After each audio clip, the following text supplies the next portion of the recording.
Wait for it, and we're live. Hey, all you crazy sci-fi and fantasy fans. It's time for your daily dose of shenanigans over here at the Blasters and Blades podcast. Just a couple of nerdy veterans and one chaos coordinator geeking out over our science fiction passions and fantastical fantasies. A place where magic is king, the sky is the limit, and space is the place. We are the podcast that puts the fun in dysfunction. So without further ado, we're going to let our guest, Mr. Terry Mixon, introduce himself to our listeners and viewers at home. Well, first of all, you keep saying you have co-hosts, but every time I'm on, it's just you. Are they like sock puppets? How does this work? I don't think they're real. Stabby comes on when Stabby feels like it, and because she stabs people, we kind of just let her do her thing. She's mostly here for the horror episodes and those kinds of panel topics that she really likes because she does a lot of the reading. Nick, unfortunately, so this episode is actually going to air on Wednesday because your book that we're going to talk about in a few minutes just launched. So as you're listening to this, with all of the increased activity that the Border Patrol is doing, they've got them working overtime. And so he's just working 7 days a week, crazy hours. So until the border tempo operation stuff slows down, he just can't. Because he's missed a couple of them that he really wanted to be at. He was like kind of pissed. He's like, I wonder if I can get signal from the boat, because he runs the boat cruise for the Border Patrol and looking for like drug stuff. I think that's what he's I think he probably doesn't need to be, focusing on a podcast while he's dealing with drug boats. He has showed me there was one right after the day after we did the Princess Bride episode, which hasn't aired yet, but we did a review of Princess Bride. That next day, he's going down the harbor and whatever it is in California, that weird country out there. And they had a outdoor showing where some community center was showing Princess Bride on the outside of a building as he's driving by. He's like, wait, I know that movie. Sometimes things are weird and they happen. Yeah. So speaking of weird, we were talking in the pre-show. Have you seen all of the crazy rumors about the Blue Origin low Earth orbit? I haven't seen any, but this whole nonsense of it being faked, come on, get out of town. It's stupid. It's idiotic, but it's not fake. I just like watching the people argue with each other, and you just throw a crumb every now and then to keep them going. You're inciting these arguments. Is that how I'm just encouraging them to continue for my amusement. That's not quite the same thing. They were already arguing when I found them. Mm-hmm. But they have one of the arguments is that it was faked because in the video of where they're going up and she's doing her weird face, they're like, oh, well, the G-force should be moving it. Botox. That's the answer. Her face is not moving because of Botox. The other funny one was that the Bezos opening it and then closing it and letting them open it for the press, like pictures. Like, see, you can't open it from the outside. They don't do that. That's how you know it's done on a soundstage. You had some opinions in the pre-show about that. I'm sorry. As somebody that worked for NASA for almost 20 years, although I was not directly involved with the actual physical hardware, I worked in the Mission Control Center. And I know for a fact that every vehicle like that has places rescuers can open it from the outside. Saying that it can only be opened from the inside is saying, well, gosh, their air went bad and they all passed out, but we just couldn't do anything about that. Sorry. Yeah, no, I don't think so. I knew you'd have some opinions. I always have opinions. The funny one. Wait a minute, who am I again? I forget. Who am I again? The funny one. That's right. I'm Terry Mixon. I write science fiction. Thanks for having me on. You also faked the moon landing, so there's that. I worked for the department that faked the moon landing. I'm a little bit young to go ahead and fake the moon landing. Sorry, buddy. Okay. Were you working with Kubrick on that one? That's what the rumor says. I was born in 1964, so I was only 5 when it happened. So, I was precocious, but not that precocious. Okay, if you say so. But yeah, the drama with all that's just amusing. Although I will say that the jokes about the shape of the Blue Origin vessel resembling certain massage implements were hilarious. It's for the giant dildo. Pretty much. Now Blue Origin's gone up there, Virgin Galactic and SpaceX. So now we need more private space companies to get into the game. Well, in their defense, for some of these, like SpaceX, for example, with all of their reusable stuff, they've dropped it down to where it's $10,000 per pound to get it up into orbit. So that's only going to cost what? $300 million to get you up in orbit? I can't do the math here. Can you help me with this? I mean, I'm big, but not that big. It's my ego that will make it expensive. So, do you suspect we'll ever get to the point where we can either, have them build space stations that are allow them to build in orbit, so that way we don't have to break Earth's orbit to make the craft? Do you think we'll do that, or manage somehow a space elevator to make it feasible? You think that tech's in the future, or is it a pie in the sky? It's in the future. It will probably happen. Now, here's the fun part with that. The way to manufacture things in orbit is to get your materials in orbit. It's expensive to get it sent up from Earth. What you need to do is you need to go ahead and you need to get a metal-rich asteroid that you can nudge so that it comes and starts orbiting the Earth. Wait till that first one misses. Oh, sorry about that, India. Oh, sorry, buddies. Yeah, that would be interesting. I don't know. It's an interesting time because we're seeing a lot of development. China and India are working to send people up to the new planned Chinese International Space Station to rival the ISS. So I'm not sure if it's truly going to be international or just the Chinese station. It'll be them and their toadies. That's okay. Yeah. Russia has talked about it, but they're a little occupied right now. They're a little broke right now. Yeah, and one of the things we're seeing with that whole conflict, and we won't get political about it, but because of the corruption in their process, in the acquisitions process, a lot of stuff didn't work as advertised. I wonder how their space stuff would fare if they're having that agency is having some of the same corruption issues. See, here's the thing. With Russia being a totalitarian regime, they have a way to solve this corruption issue. As soon as a part fails, we go ahead and shoot the CEO. If you shoot enough CEOs, they start making sure that their stuff works. I'm not saying it's the right thing to do, but if you're Russia, why aren't you doing it? My favorite was with Russia when they were building these robots that were intended to be miners in space, like to go to the space asteroids. Eventually, the plan was if they interviewed the scientists, if you believe the translation was accurate, the plan was at some point to add AI to the robots, but the idea was they would go out to the asteroid and do the mining so the astronauts could stay safely. Well, some of the tech guys, because you can get guns relatively easily in Russia, thought it'd be cool to have this robot shoot 2 AKs at the same time. So, of course, you cue all of the reporters. Oh, my God, they're weaponizing space. They're going to send robots into space with guns. I'm just thinking, how much damage would an AK really do in space? It would hurt just about as much as being shot here, and it would probably vent your atmosphere. Assuming that, they're close enough to do damage, but I imagine at a certain point in time, it's just one more micrometeorite in a slur of them, All right. Here's the problem. Stuff in orbit is really fast. Okay. Being struck with a piece of space debris is significantly faster than being shot with a bullet.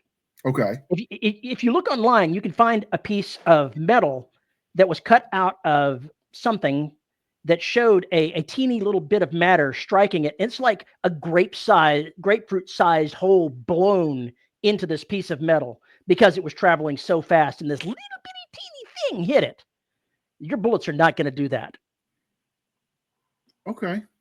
Now, that's the real issue there. We're talking about some of the, I like to read some of the articles at space.com. They're a good aggregator of various, and they break it down with like private space, military space, because it's talking about the various Space Force type organizations. I think we're the only one that does it per se, but a lot of countries, their Air Force kind of handles that. And that was one of the things they talked about is the rising danger of space debris because of all the mini satellites we're putting up here at this point. Mm-hmm. It's getting dangerous up there. I would assume most satellites would burn up in re-entry though, right? Not even close, buddy. You see, the problem is you put them up in orbits where they do not come down very quickly. A lot of them are planned so that they go into parking orbits that are higher and they sit out there out of the way, but a lot of them just die in orbit and then just keep rotating around the Earth for years and years and decades. It's a mess. It's a big mess. I know they made a big deal because it was developed by some high school kids out in California, but they made the Cube satellites when those went up, and that was part of their design because this technology got smaller and they didn't need as much. So the idea was that if it ever fell from the sky, it would totally burn up in orbit. It was part of the design. And that comes from some high school like STEM class. I mean, overachievers, sure, but so I know a lot of that was something that was put into low Earth orbit in an area that has drag. So it's a little bit of drag, but it doesn't have a long hang time in orbit. A lot of these satellites are put where there is not a lot of drag. Okay. And that's the problem. Are those ones bigger than the smaller cube satellites that they were put up there? No, big, small, they're all kinds of sizes. And really, satellites are not the problem. It's all the junk from exploding satellites and these little bitty things that are floating out there that are more of a problem than the satellites. You can see the satellites. You start getting small enough and you might not see that little speck of metal. Now, it's traveling at 11,000 miles an hour. Is there any way to clean that up at this point? That's a great question, and I'm sure hope that somebody comes up with an answer. I don't have one. I'm just picturing somebody with like a net going trying to scoop it. There's been, I joke about that, but that was one of the proposals, is essentially 2 satellites with a net between them that were traveling under power to scoop some of it and sort of get rid of it, push it towards the sun. If you were able to go ahead and get some asteroids moved into Earth orbit, and some of them had liquid on them, had water on them, you could then construct something that uses reaction mass that's already up in orbit to go out and start retrieving bits and pieces and making sure that they lose speed and drop down into the atmosphere. But until you have something that can produce fuel in orbit, no, it's not going to happen. Until we write the story about it and give people ideas. Yeah, you could go ahead and have the garbage crew in orbit, cleaning orbit. I mean, space janitors is going to be a thing. I just know it. I got job security. It's right there on the horizon, buddy. Right up there with me being the door gunner on the space shuttle. Yep, that's you. Now, if the Space Force had been around when you enlisted, would you have gone Space Force instead of Army? Probably not. So when did you develop your interest in sci-fi? I would assume pretty young. I've always been interested in sci-fi. But when I joined the Army, it was the 80s. There was nothing going to be going on with the Space Force back in the 80s. Sorry. That's just not happening. Fair. Would have been pretty safe, though, that. So is it the be all you can be that got you? No, it was the money and getting away from home. I just wanted to get out of there so bad. Were you one of those ones who came back to the same hometown when you got out of the Army? I did come back for a little while, but I left as soon as I could. I was not interested in living under my parents' thumbs. That's understandable. I know some people like the small town and they miss it when they're gone and they go back to it. And other people are like, heck no, I'm staying as far away as I can. I would go back, except that I have relatives that live there and I don't particularly care for a lot of them. So not saying they're all bad, but why go ahead and go for that blood pressure raising? And you just finished, all that repair on your house. It'd be a shame to waste it. That's right. If only they were actually done, maybe they'll finish this week. Fingers crossed. Fingers crossed. If nothing else, you can write about them in a book and make them have gruesome deaths. They must die, and I shall pack their bodies behind the walls. So obviously you mentioned you served in the Army. So do you think, and we won't belabor it too much because like I said, you've been on somewhat recently. Do you think when you tell sci-fi stories, your time in the Army really makes much of a difference? Or are you more impacted by your reading of the sci-fi that came before you and science? I would say that it adds some flavor, but I'm more impacted by what I read. So if you were a kid in the 80s, does that mean you were like the Heinlein Asimov or what you growing up reading? Betcha. Oh, sure, you betcha. You're not from Wisconsin. You're from Texas. You're starting to sound funny now. So when did you actually start reading the sci-fi? I mean, let's see. I started getting it out of the public library when I was 12, 13, something like that. So if you go that far back, it was what, in cuneiform? Was that the writing of the day? Oh, yeah, sure. That's what it was. It was on clay tablets. Absolutely. Have you seen some of the new discoveries in some of the Egypt stuff with the writing?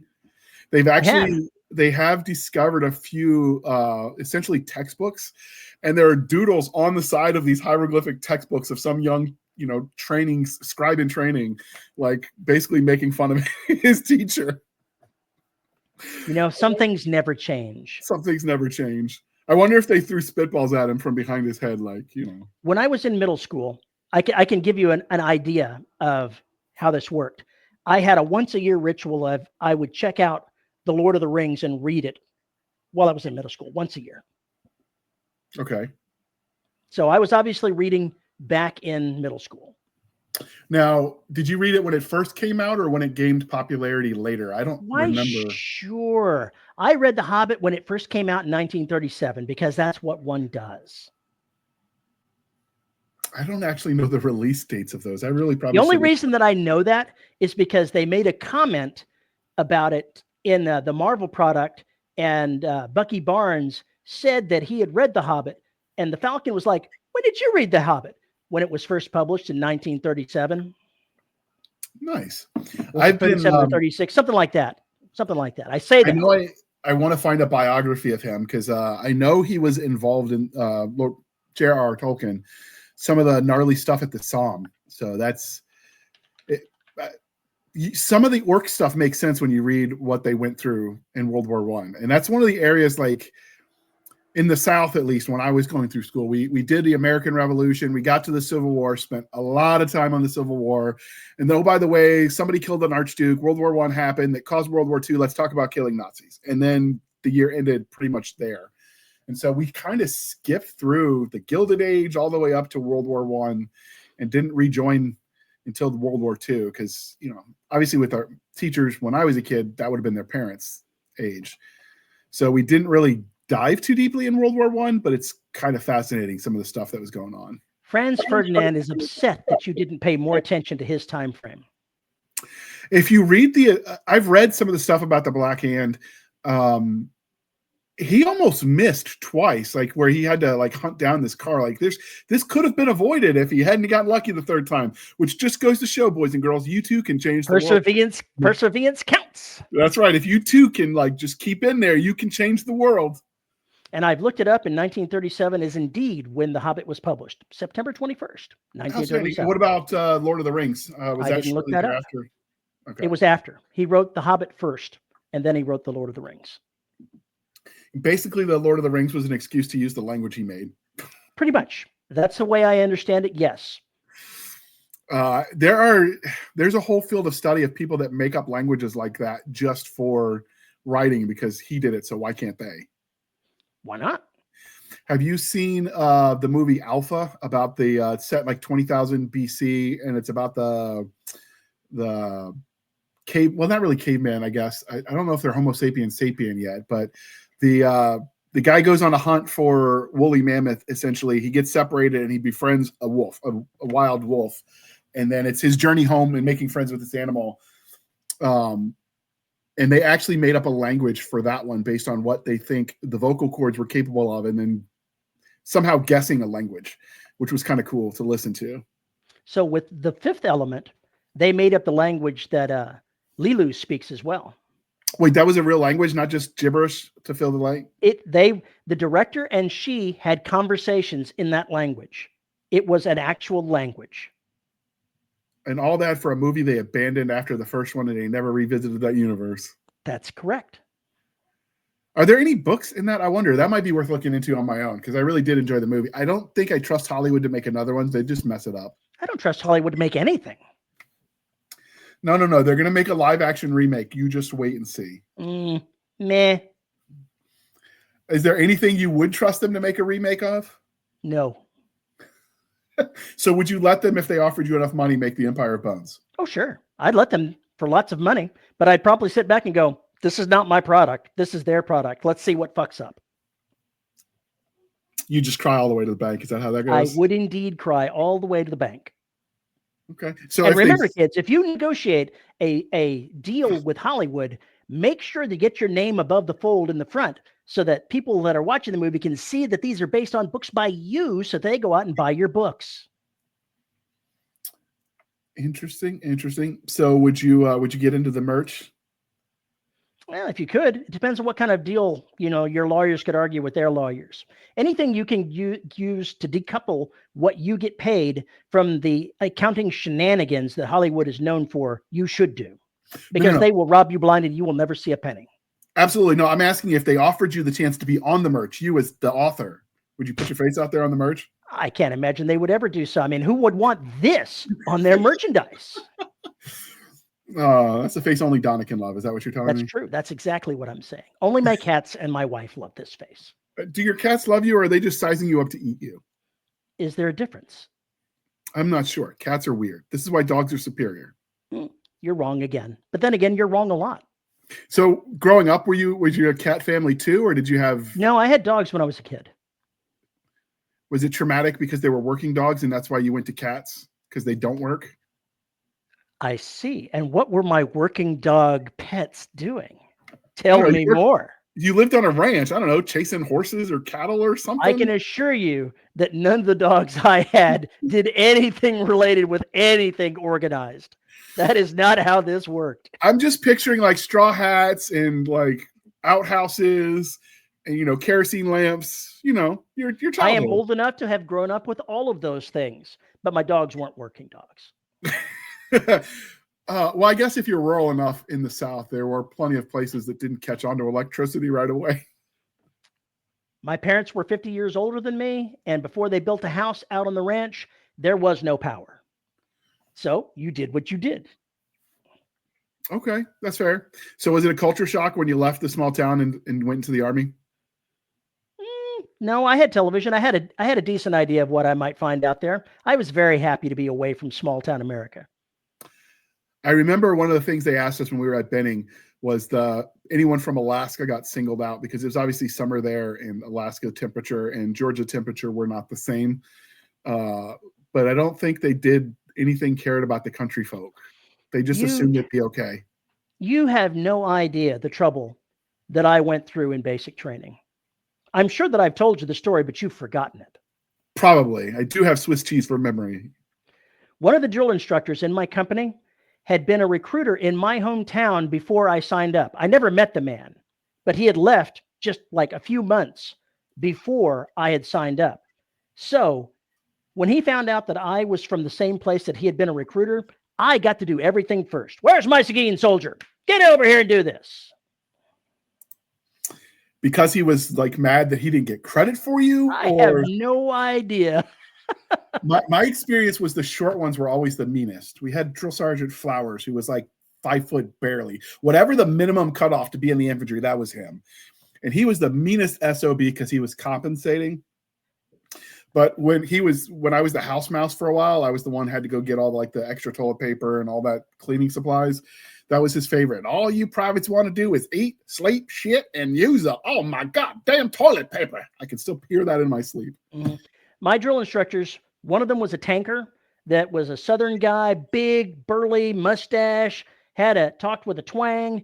And the other one was an infantryman, short Puerto Rican guy. And he was pretty intense too. And my favorite moment is we're getting instructions on how to wear our LBEs.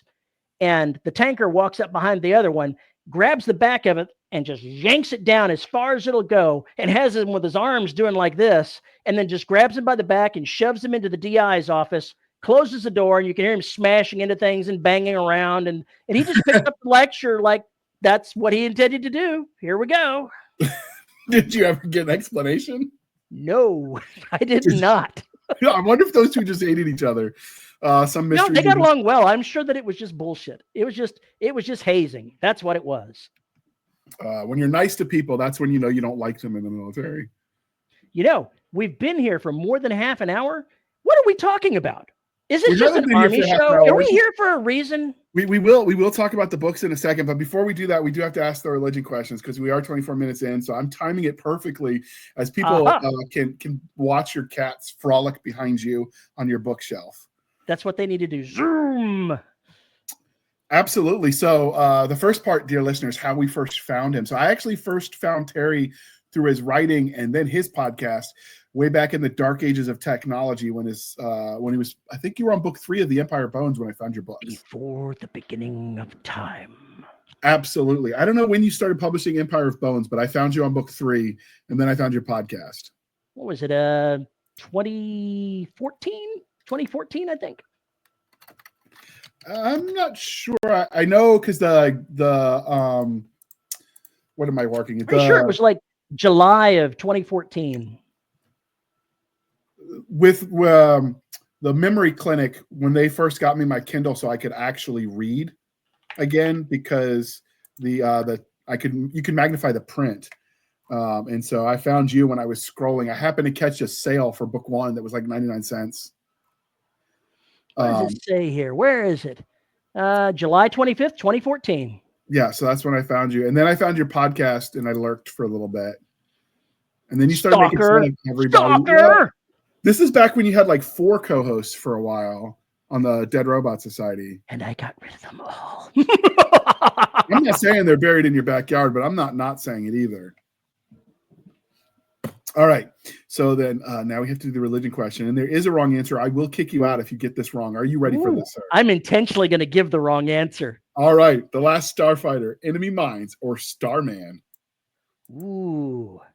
Enemy Mine is just out there. We're not even going to count that one. So we're going to go with Last Starfighter. This is a trick question for this one because all of them were good. Do you notice the theme of all of them, though? Aliens and humans working together. They were all released in the 80s, dang it. I figured I'd pick from your time in the Army. Who had time to watch movies when I was in the Army? I mean, you were basically just playing soldier. There wasn't even a war on or nothing. You were just... Yeah, we don't count Grenada. That just never happened. You were just smoking a joke. Grenada was a walk in the park. Okay, don't come at me, people. I'm just joking. I'm going to get some hate mail. I still get hate mail for the Flat Earthers for that joke with the Australian author. Like, I'm up to like 400 letters. Okay, buddy. You just got to go ahead and just bite the bullet and tell him he's wrong and give him a complimentary around the earth cruise.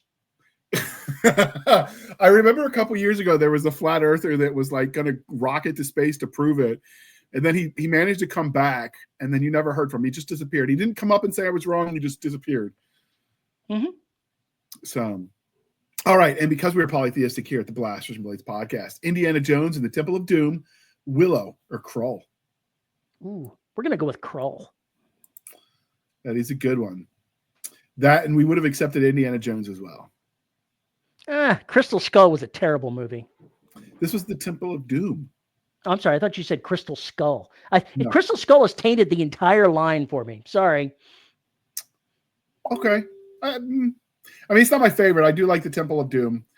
Have you seen the new one? That's on my list to eventually watch. No, because I heard that it was just a man-hating type of thing, and I'm not interested.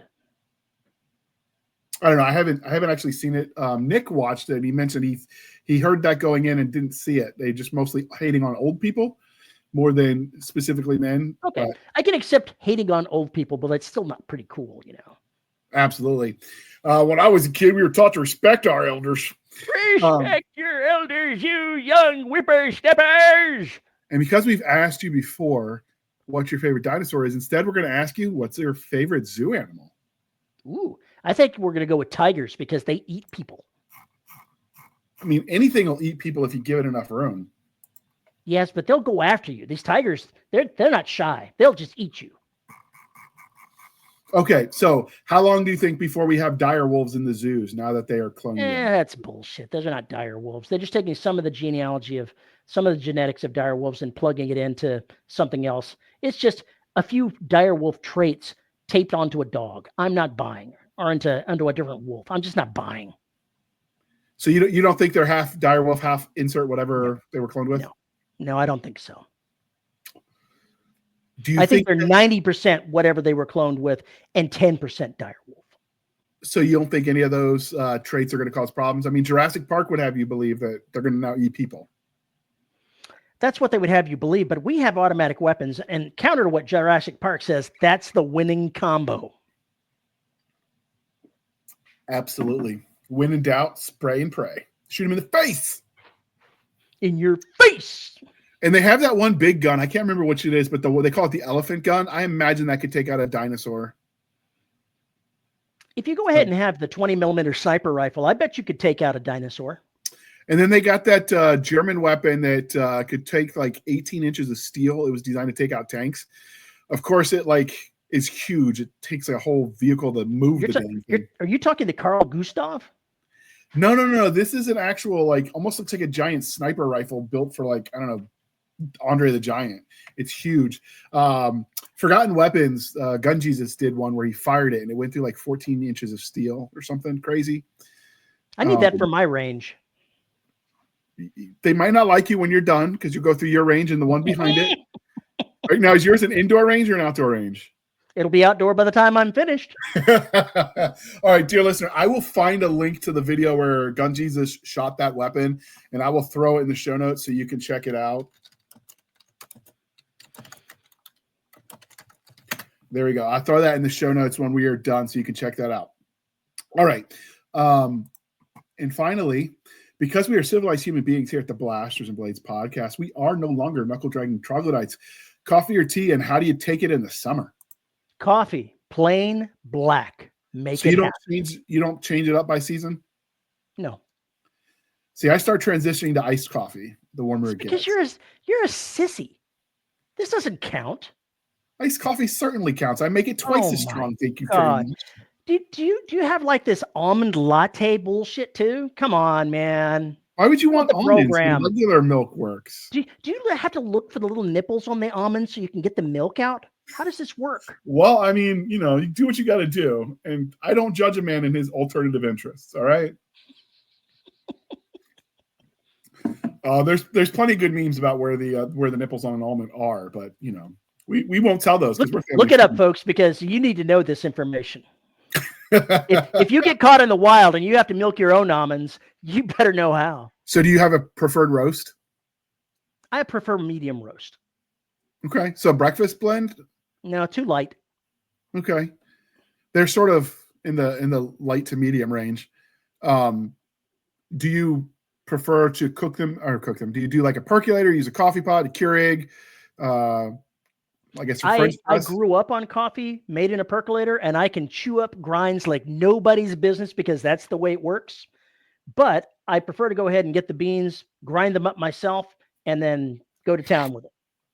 Now, I've seen a percolator. Don't they have the little circle thing in the middle with holes in it to kind of keep the beans from coming out? Or it does not work. I assure you, anyone that has ever drank coffee made in an actual percolator knows that nothing keeps those grounds from getting into your coffee. That's how it works. The one on my French press does a pretty good job. Oh my God, you got a French press. You like lattes. Who are you? No, well, first off, yes, lattes are delicious. I even drink the pumpkin spice in October. A lot of pumpkins sacrifice their flavor for my enjoyment. No, I don't wear Uggs when I drink them. I probably should. Get my Han Solo vest to go with it, and I can join the Karens on patrol or whatever. The only time anybody said you shot first, it was your ex-wife. Oh. Ooh, okay. All right. So you drink yours like caveman style, right? You basically chew the greens, spit them in the water, and pretty much. Okay. Has that mellowed any? Like how strong you take it as you've gotten older? I take it less strong than when I was in the Army, but that's not saying much because as an Army guy yourself, you know that coffee is real strong in the Army. The only thing I can't do coffee-wise is I don't do instant. I still have flashbacks on that. When we were deployed, they overworked us so much because the LTs got to get their medals for extra miles that we escorted convoys. So if you fall asleep and die, well, that's a sacrifice they were willing to make. And so we would take the instant coffee, the Folgers little packs that come in your MRE, and you'd put them under your gum like dip. And then still there, buddy? Yeah, can you hear me? Oh, you kind of breaking up a little bit. Say it again. I said we used to do the Folgers instant coffee like dip under your lip so the caffeine goes straight to your bloodstream. That's totally gross. But it kept you up. I couldn't drink the Monsters that everyone – no, Red Bull was what it was back then. It wasn't Monsters yet that everyone was drinking. That just tasted like ugh. Did you ever get into those energy drinks? No, never did. I don't even know when they started coming out, but I know like some of the guys I worked with lived on those things. I don't get it. Now, I never understood it. Not my bag, man. I know, and then we'll play the commercial. But I know a lot of the tankers, at least, because you worked in aviation, so you were still in Cav. A lot of the tankers would build like heating elements into the engine to heat their food for when they stop. Did they do that in helicopters too? Sorry, it doesn't work that way with helicopters. There's just not enough space around the engine, and you probably don't want to have anything around it either. Okay. We didn't really deal much with helicopters when I was in the Army.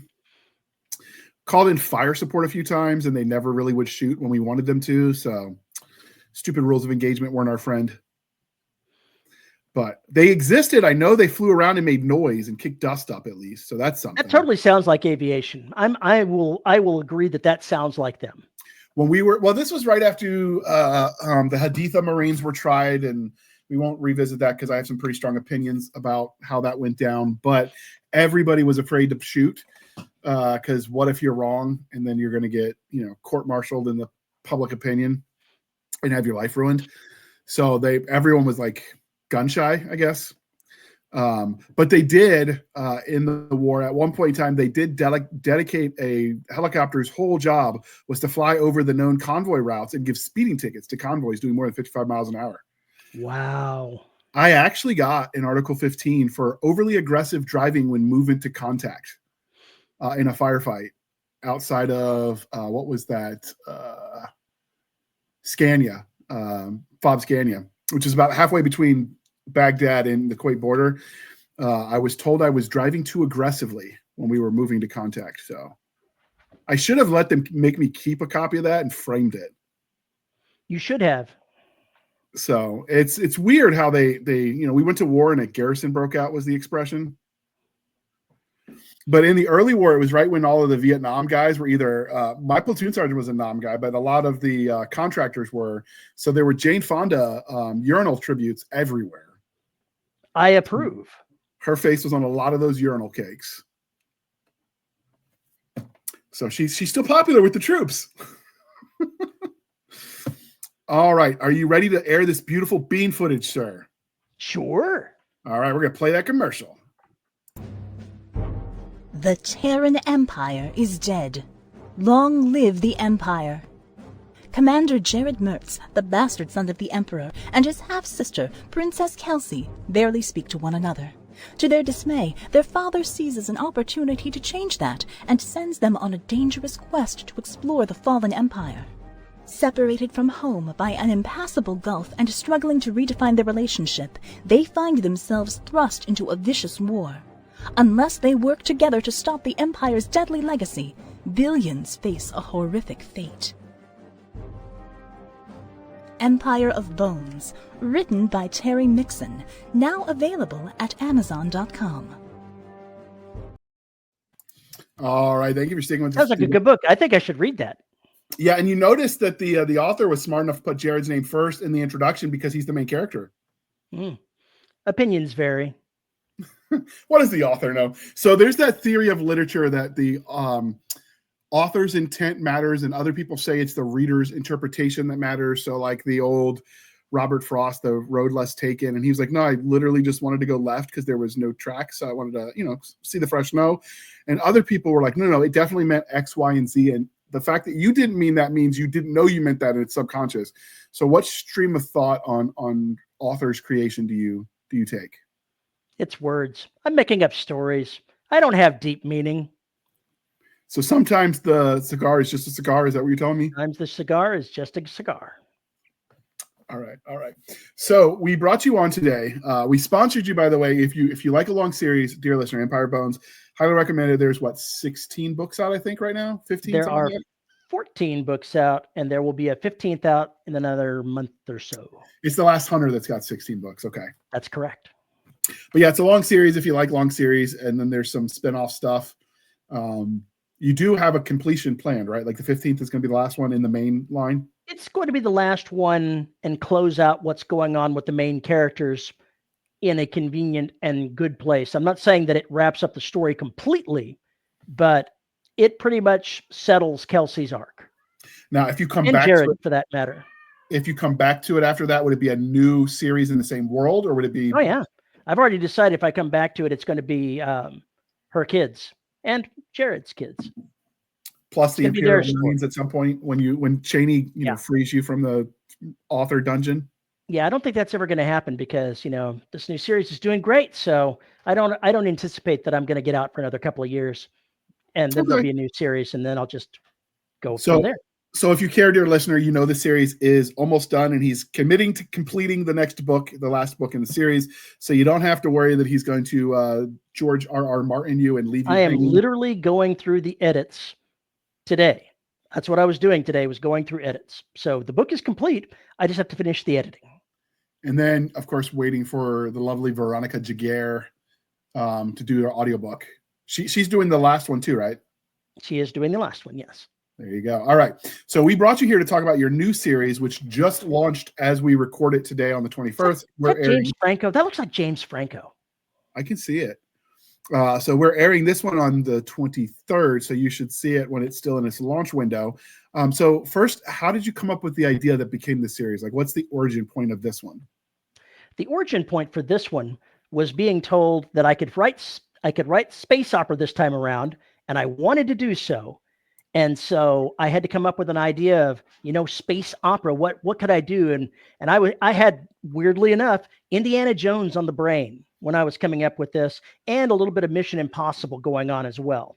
So I mashed Indiana Jones and Mission Impossible together and came up with this.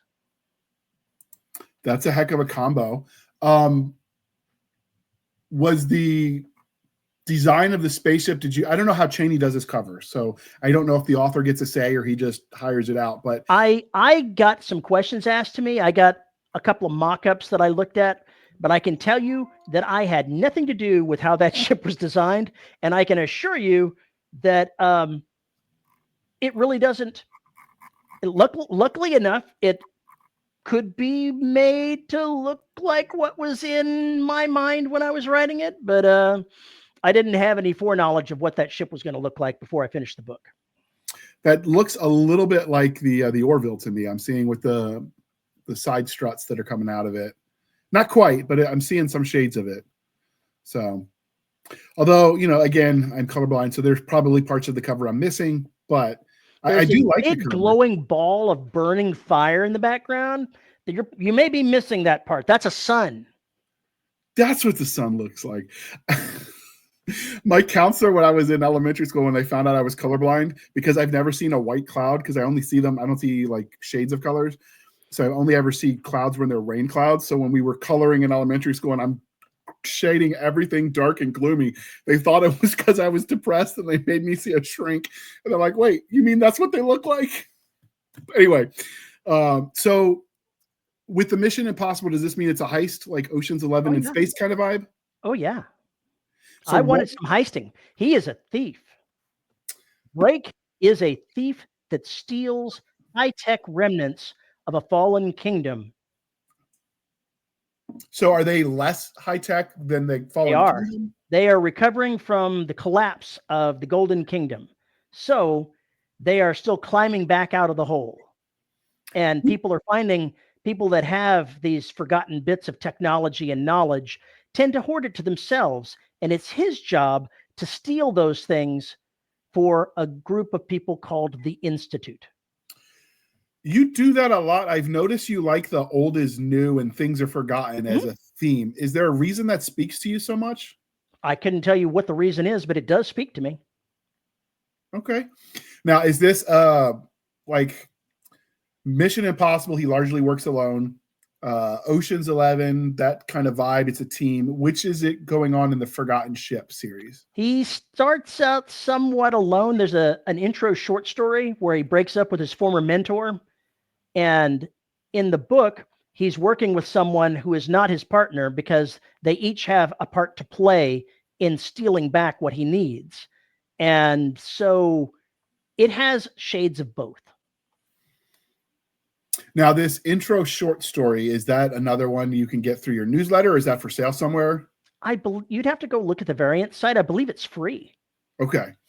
He does. It even has an audiobook version of it that's free, if I'm understanding correctly. And unlike Amazon, if you buy it from the variant site, you actually own it, I believe.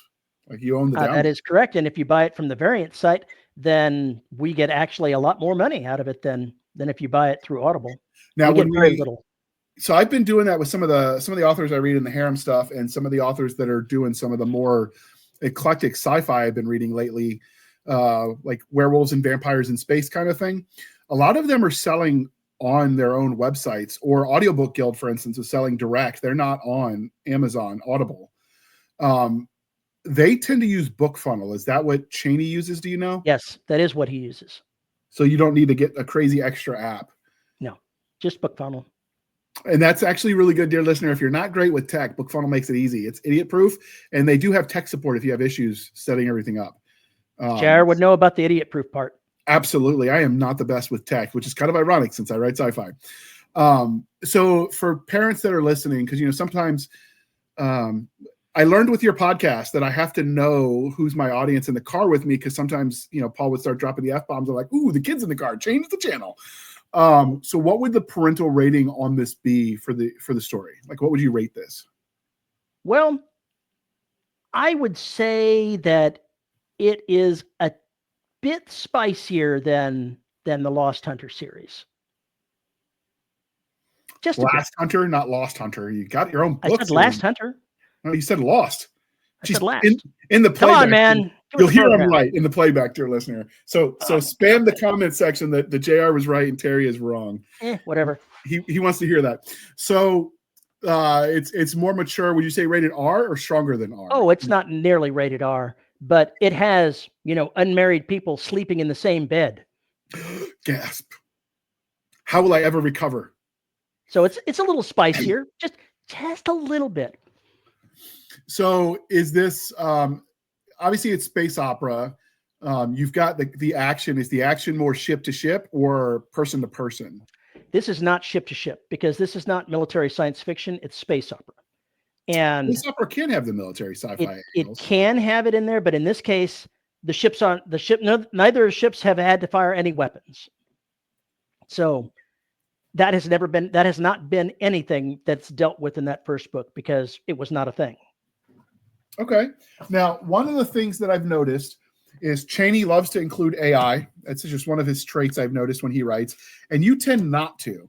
Now, that's bullshit. Bullshit. I call bullshit. What? Have you not read? Yeah, but not like it's the cautionary tale, like don't put this crap in your body.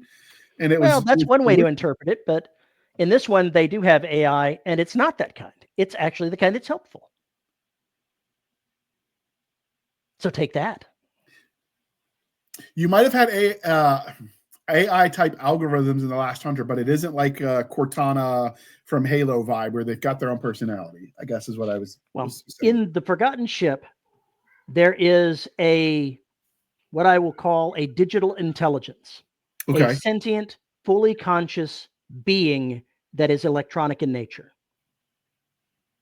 Left over from the Golden Kingdom. He was cutting edge tech.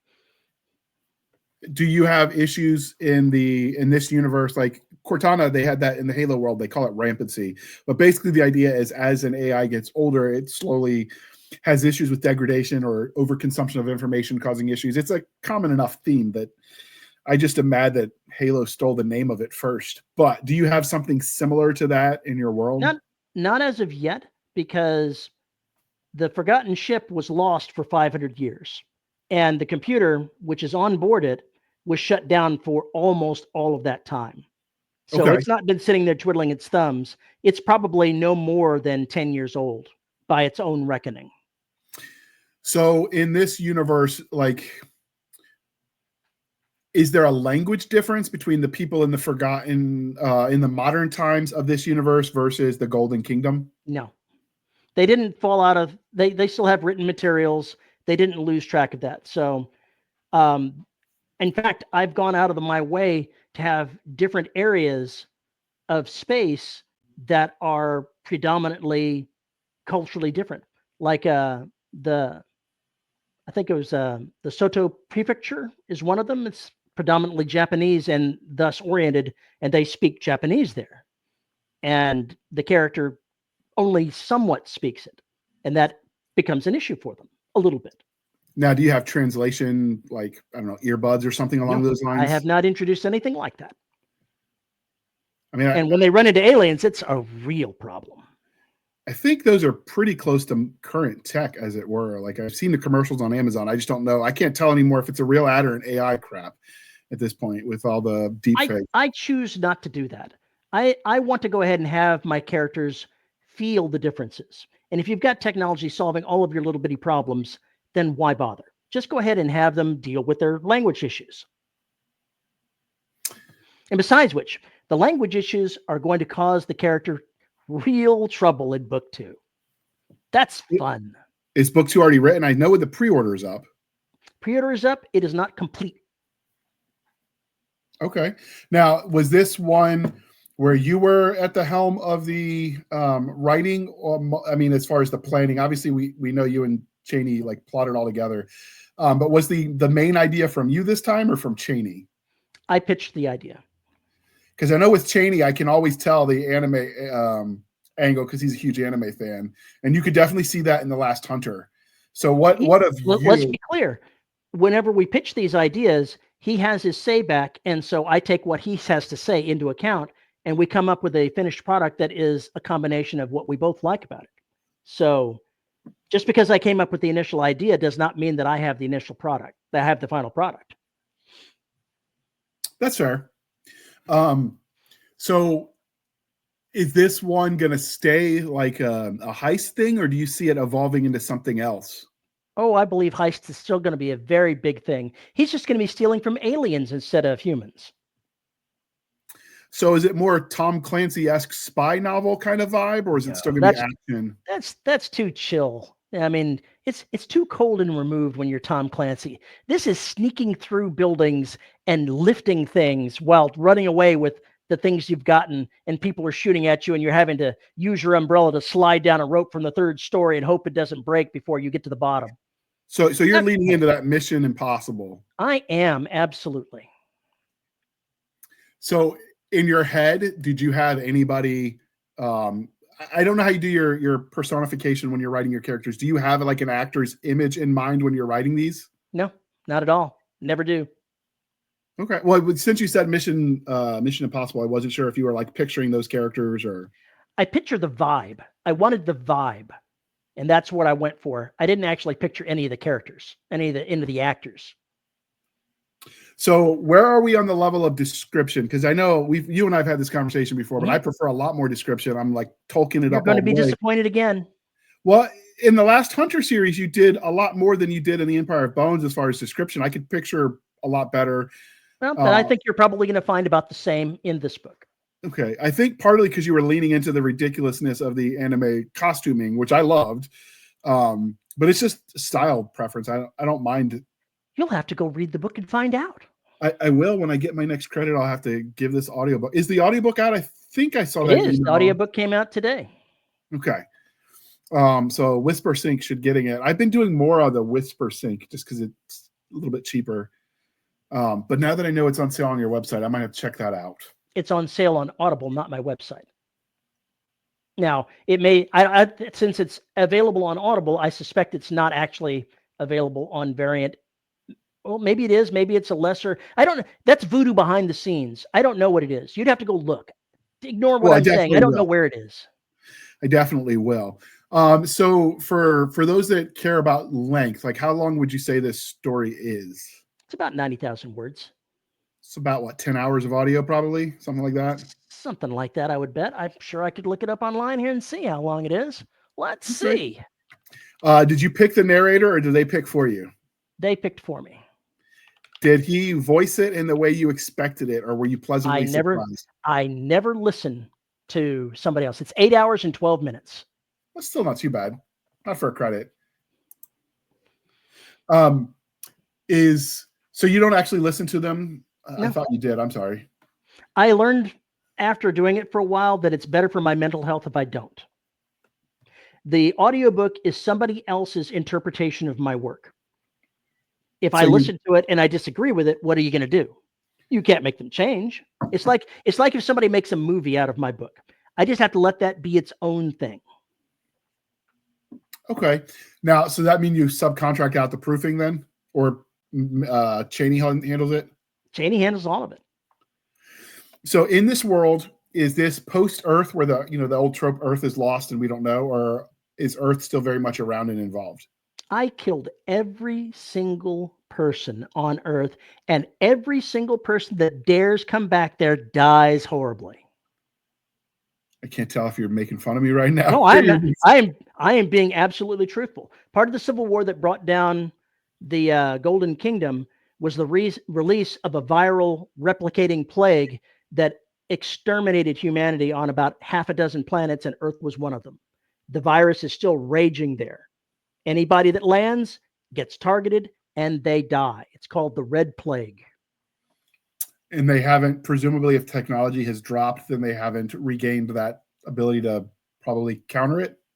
They have not found a cure for it. Now, the war that happened with the Golden Kingdom, was that human v human, or was this part It of was those human aliens? versus human. It was somebody trying to take power away from the reigning king, and it just spun out of control and went nuts. Okay. With the main character, what can you tell us about him? Drake is a thief. His job is to work for the Institute for Kingdom Studies and follow up leads of people that are hoarding these rare and precious artifacts and knowledge, and relieve them of it so that the Institute can use it for the betterment of mankind. So more archaeologist than straight up thief, even though there is Not some an archaeologist. He does not study these things. He steals them. Yeah, well, archaeologist is, I mean, the museum in Britain is kind of full of a lot of acquired artifacts. You can go ahead and interpret it the way you want, but he is not an archaeologist. He may have to learn to become an archaeologist, but he is not one.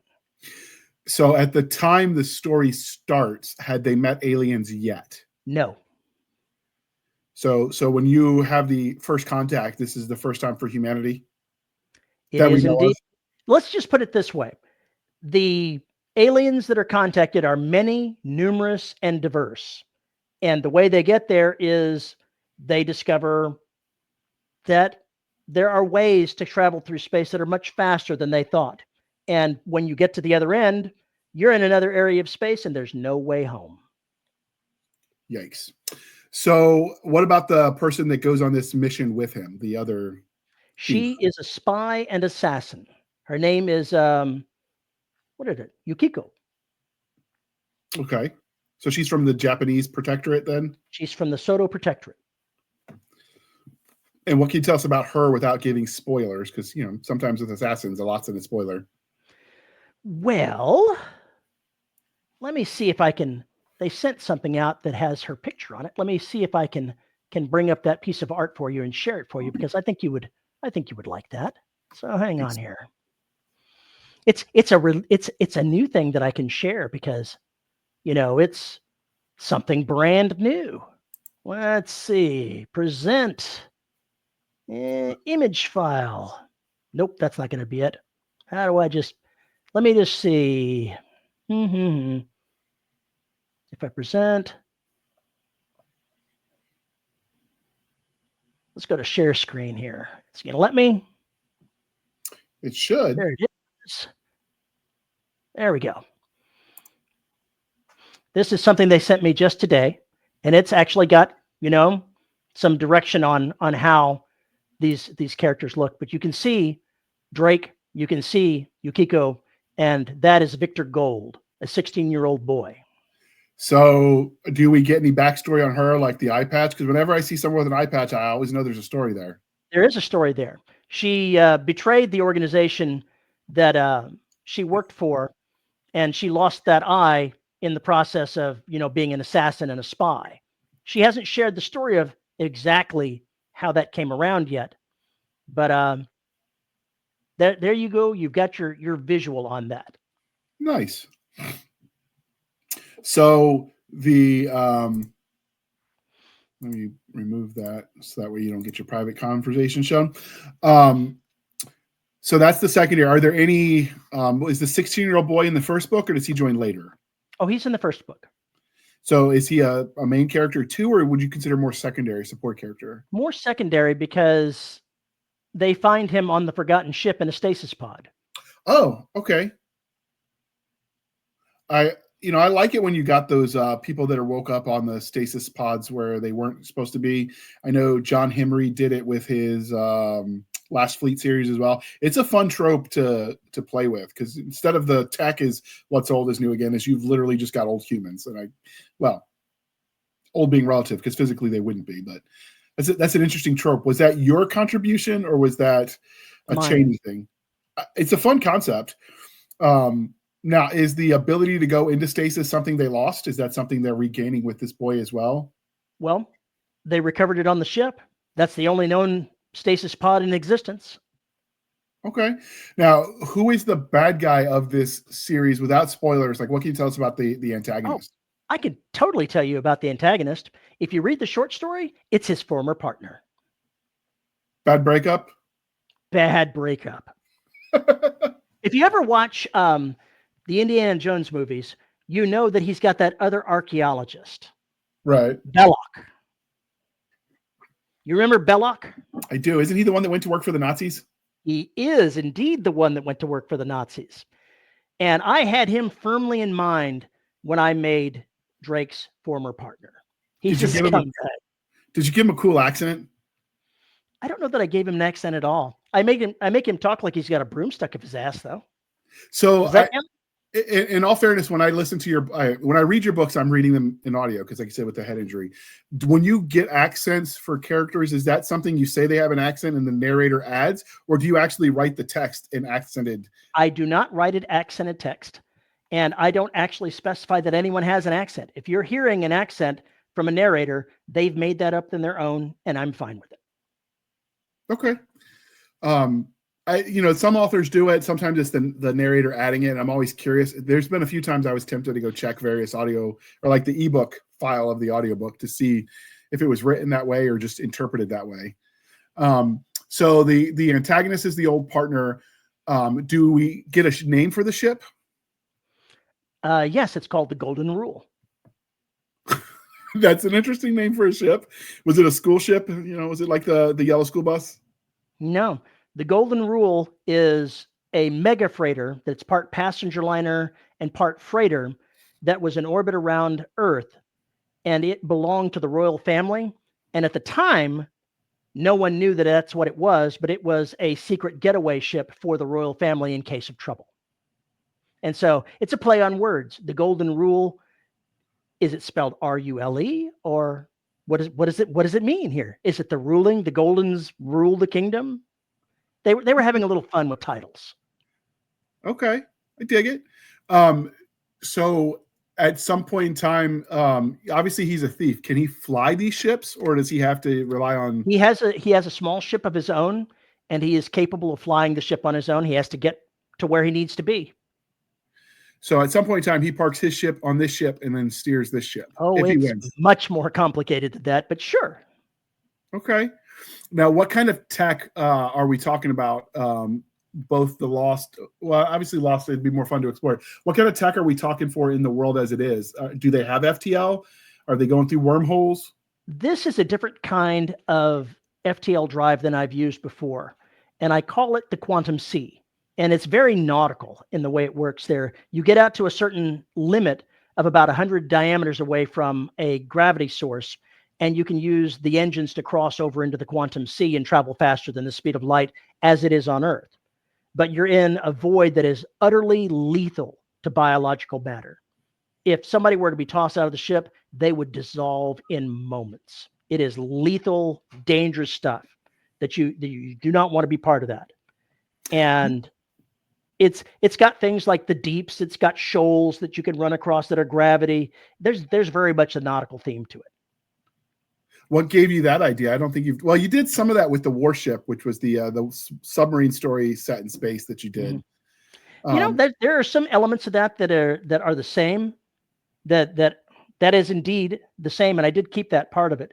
I didn't use it the same way, but there's a series of books that I would have to look up the title of, where the ships that they use to travel from star to star are basically sailing ships. And it's very, master and commander in feel. And I kind of wanted to steal elements of that. Okay. Now, he's doing it as a private citizen. Would the warships in this age have that same, master and commander vibe? So the same class system, the same, overly strict hierarchy, that kind of thing? I believe that they would. They haven't run into a military ship yet, so I have not had a chance to put that on paper, but I would believe so. Now, with the Golden Kingdom fallen, are each of these protectorates or whatever their own independent polities now? Yes, they are indeed independent. They go to war. They do their own business. They are no longer, humanity is splintered. So when it comes to weapon systems, are we talking still chemical propelled, pistols? Or are you talking plasma bolts or lasers? I'm using regular guns. Okay. So I would assume something like a railgun, like for the warships. I would imagine that military weapons could use things like railguns, and I may have mentioned something like that. In fact, I do have stunners in there, so it's not like they're completely unknown. But I believe railguns would be in line with what the military would use, but it's not going to be something that would fit in a pistol.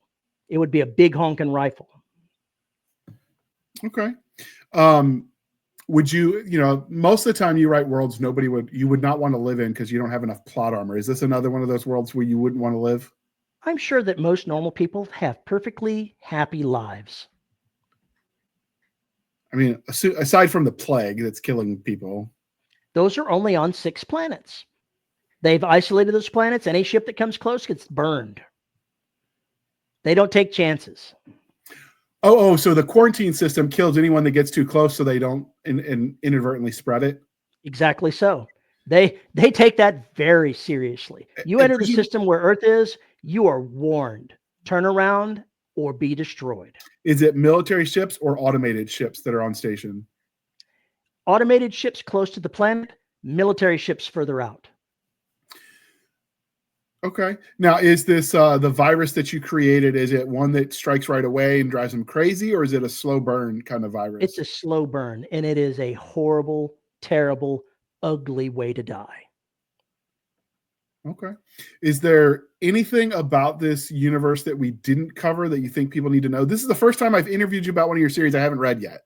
So I could mislead you on all kinds of things. And you could, and I would never know until I got the credit in May. I would say in this series, it's going to have a more action-y vibe than The Last Hunter. It's not a military science fiction series at all. None of the characters are military officers. They are not fighting in a war. This is definitely going to be a different ride for you, but I believe you'll like it. Is the Institute a noble, good actor, or are they? They're a good actor. Okay. They're good people doing good things. They're doing noble work. Now, one of the tropes in space opera, and I actually kind of enjoy it when they do, is when you get to all these different planets and these different systems, some of them have kind of that Wild West vibe because the idea is, when you're first colonizing planets, it might be a little rough at first. Do you kind of lean into that with the out systems, or is everything well developed at this point? I would say I've only touched on a couple of planets inside human occupied space, but when I got to the alien section, I decided to go wild and crazy. I went ahead and had a random generator make me a Traveler sector. Traveler is a role-playing game of the far future, and I had it randomly generate where the stars were. I had it randomly generate what kind of governments and everything about them. And I am using those as they are written. And I'm having to make up a story to make it fit. And I'm having a good time doing it. Okay. Now, for the distance, how do you, if you've got the quantum C, obviously, if you have things like shoals, you have things that would potentially impede the flow. So time would be somewhat unpredictable. But aside from that level of unpredictability, do you have in your mind, system A to system B is X days? Basically, or whatever? The way the map works is let me see if I can share this here with you, because it's easier to do with that. Let me bring it up. So you actually plotted out these systems with your Traveler mapping? Oh, I did. It's all set. I don't think you've ever done that before, have you? I have never done that before in my life. Now, sometimes with the mapping programs, you don't actually own the rights to it, and you couldn't use it in marketing and stuff. Is that the case here? I know Fractal Mapper. I have no idea, but I don't believe that's the case here because it's just a very plain text map. Oh, and okay. I don't think that there's any kind of thing there that's going to that. Let's see. Where did I hide that? I hid it over here. I could share it. I just couldn't sell it or put it in products for sale was what it was with Fractal Mapper. I think that's where is it? What have I done? Where have I hidden this map?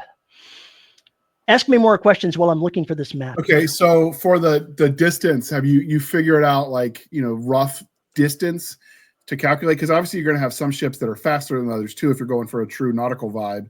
Because obviously the more mast, the faster they can go. Mast, M-A-S-T, because that's more sail. But then you factor in weight and the sleekness and all of that. Do you take that into account, or you kind of swag that a little bit so there's a variable? Basically, the way I have it is each hex on this is 1 parsec, and I made the decision that the slow freighters might travel a parsec a day, and the faster ones might go 3 or 4. Okay, things like that. So you used parsec the right way and not the Star Wars way. That's correct. I don't use it as an element of time. So with that, do you factor that in when you're designing the ships? Like, I know this is going to be X, or do you do it by class? Kind of by class, I think. Warships would tend to be faster and bigger engines, but also bigger, so it's kind of a trade-off. Yeah, along those lines here. Let's see. There's the map. Did you figure out the speed of the golden rule? Yes, it travels 4 parsecs a day. Is it 4 parsecs? I believe. Let me look at this map here. No, I think I actually made it so it travels 4. I think it's in 4 light years a day. So that kind of thing. I'd have to look because it's been a bit. They're on the planet right now, and I haven't looked at that. Let's see. So you do have a formula that you can revisit, which is kind of cool. I do. I have a formula. I can revisit it. So let's share that screen. There we go. Do you know how long the series is going to be? Do you have like an arc planned? I have a little bit planned, but not an arc. I know that it's going to be, I think the current planning is for 12 books, but just like the last time around, it differs on how popular the series is. If it proves to be book 2 goes downhill, then it may be shorter than that. If it's really got legs, it may be longer than that. I will say that you tend to end series, though. You don't leave people hanging just because it doesn't sell. So I do appreciate that. Yeah. So looking at the center of this map, you've got a place called the hub. That's where they arrive. They made the journey to this system to the right of it, Petroburga, however you pronounce that. It took them 4 days to get there. So that's 2 parsecs, so 6, 7-ish light years, and it took them 4 days. You can do the math from there. Okay. Did you random generate that, or with your travel? This entire map was random generated. The only thing I went into and did after the fact was I changed some of the political alignments so that they would group the way that I wanted them to. Oh, so that way they weren't randomly spaced. They weren't random. I wanted them to, you can see the lines around where the different polities are. And I wanted the hub in the center. So I made it up the way I wanted it to be. Now, what is the map hub? The map is, pretty decently sized. And when they went to Petroburgia, I looked at what the generated system was there and said, okay, now I have to make everything fit. And I did. Okay. Now, with this, what is the hub? Is it just the center of the universe, or is it an actual space station? The hub is the place where a giant alien megastructure sits. It's the exit point for a failed long-distance travel network. And that's how they get there. That's how every alien species that arrives in this area eventually gets here. Ships just randomly are snagged up out of the quantum sea, and they end up here. So can they get back once they're here? No, they cannot. But maybe there's an answer. Maybe they can figure it out. And that's why he's going to be stealing lots of artifacts from lots of aliens. And is this where the hub locked them in? Is this where this happened after the fall? The hub is nowhere near Earth. It has zero to do. This is all alien territory. Oh, okay, okay. This is literally on the other side of the Milky Way from us. So that is the alien. So for the human stuff, you've mapped that out at some point as well? No, I didn't bother because I know I wasn't going to be going back. Not for a very long time. That's fair. So do you have them go through the constant hunt for supplies that you would be realistic like they did in, like, I don't know, Stargate Universe, or do you kind of hand wave them and they've got food? They have not been there long enough to run into that issue, and they're dealing with it in book 2. Okay. Does the pacing, and this is obviously going to be a little bit of guesswork on your end because you're just now into the series, and I will throw the cover back up as we wind this down. Does the pacing sort of stay consistent in your head throughout the series? Is it going to be action adventure-y throughout, or will there'll be some sort of tonal shift as the plot arcs? I don't think so. I think it's going to stick pretty close to where I'm at now. Okay. Is there anything else that we didn't ask that you think the listeners and the readers need to know? Drake. I'm doing something unusual with Drake. He is refusing to tell anyone what his name is. Just Drake. And I intend to never, ever mention another name. It's like Beyonce. It's Drake. It worked for Madonna until it didn't. So, and it's kind of fun doing that because I can make that come back to haunt him a little bit. That's why I like that. Especially if he's working with a familial clan-based kind of culture like the Japanese have. Well, that's not causing the problem. Imagine you go to the aliens. You've arrived there and you need to get alien identification so that you can do anything. What's your name? Just Drake. So what shows up as an ID? Just Drake. They put the just on there? They did. That's awesome. Okay. All right. Well, that's an interesting twist. Most of the time you go out of your way to like build family lineages. I didn't this time. Now, is he a young man when this goes on, or is he older? Because he's in his 30s. Okay, he's in his 30s. Not young, not old, just kind of there. Okay. All right. I'd say in your 30s, you're a young man. We'll go with that. Whatever you feel like. I'm not judging. It's so have they got like health tech that makes them live longer than the standard in this world? They have good health care, so it keeps things from killing you off earlier, if that's what you mean. But they don't have life extension technology like that. Well, I mean, you already had, like in The Last Hunter, the Admiral and the Commodore got together and had a baby. And if she's old enough to be a Commodore, she's a little bit, up there in age. But because medicine in that world is a little bit more advanced. It's a little bit more. So this is not that level of tech for medicine? This is not that level of tech. Okay.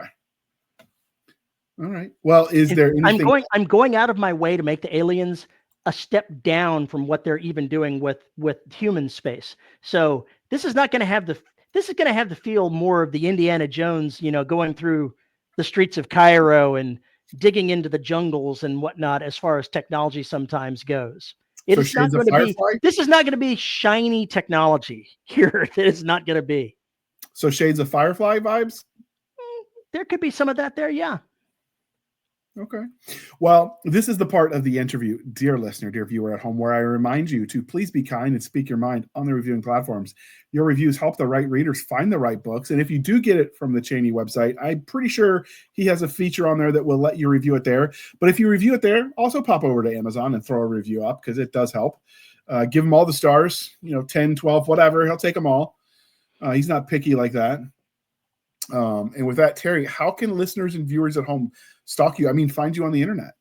They can find me at Amazon because I'm that Terry Mixon guy that writes these books. And I'm pretty much the only Terry Mixon that writes science fiction. So I'm easy to find. You can also find me at the Dead Robot Society, the listeners of the Dead Robot Society Facebook group. But, just come listen to the podcast. That's what you need to do. You're a writer, right? Everybody's a writer, right? You can come listen. You've had a couple of yours and Paul's readership show up lately on your podcast. I've noticed one or two. A little bit of brainstorming, yeah. Some of them have showed, I guess they just want to see how the sausage was made, so they listen to you because they like yours and Paul's books. I remember Everyone likes my sausage. I am not touching that with a 10-foot pole. I just noticed lately there's been a couple of names I didn't recognize that aren't actual authors, and when they've talked in the chat on the side, because there's a thriving live chat. But I believe that many of them are listeners of Paul's fiction podcast. Okay, that makes sense. Because he still does that on what I guess YouTube. Okay, so all of your links will be in the show notes. Do you have any closing thoughts, Terry, before I wrap this up? Should I go ahead and link sausage and links? I mean, that seems like they go together, right? I'll take it. Now, are you going to have any rat burgers in this, a la Demolition Man? No, I think I will pass on the rat burgers. What about the 3 seashells? We could have the 3 seashells. That would work. I could do that. That's one of those things, the writers, I don't know if they did it on purpose or not, but they got it right because people still talk about it. Mm-hmm. They did well. Is this going to be a world where people could easily cosplay? Like we're talking like the anime level of outfits from Last Hunter? Or is this more just jumpsuits? I don't know that I've described much of the clothing to date, but who knows what's going to happen. They were pretty locked in on what they were doing in book 1. Book 2 is where I get to expand. We'll see what they do. All right. Well, you can find us, a dear listener, on our Linktree, linktr.ee, Linktree/Blasters and Blades Podcast. Again, Linktree/Blasters and Blades Podcast, where we link to all the things, the BitChutes, the Rumbles, the YouTubes, the TikToks, the Twitters.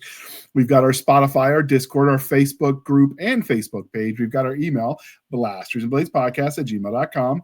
Again, blastersandbladespodcast@gmail.com. For professional purposes only, people. Save the shenanigans from Madam Stabby Stab over there on the Instagram, Twitter, and the email. And you can support the show because these episodes are not free to produce by going to buymeacoffee.com/author J.R. Handley. Again, buymeacoffee.com/author J.R. Handley. Be sure to put in the comment section that it's for the podcast, and I promise I will keep my co-hosts duly caffeinated. They will drink that coffee brand coffee till it pours out of their eyeballs, people, and then we will all point and laugh. And if you want some of that coffee brand coffee for yourself, it is Java Deliciousness. You can go to the link in the show notes. Use the code PODCASTGRUNTS. You get 10% off. We get a little bit of a kickback. It's a win-win. And if you need free shipping, they are available on Amazon. Just put in the review that it's awesome and the Blasters and Blades sent you, and maybe we'll get a little bit of a sample. I have noticed with our sponsorship with this coffee company that I'm my best customer right now because they really do like it. Did you have that problem with Corpse Coffee when you guys were sponsored by them? I am still going through my Corpse Coffee. So yes, you were your best customer then too. Mm-hmm. They say not to, drug dealers aren't supposed to use their own drugs, but I did not listen to that lesson. All right. Thank you for spending some of your precious time with us. For my crazy co-host, I am J.R. Handley, and this was the Blasters and Blades Podcast. We'll be back next week at the same time, where we'll indulge our love of nerd culture, cheesy jokes, and all things that go boom. Thank you for coming on, Jerry. This was fun, as usual. It was fun. All right. With that, I'm going to hit the end button. Don't cuss yet.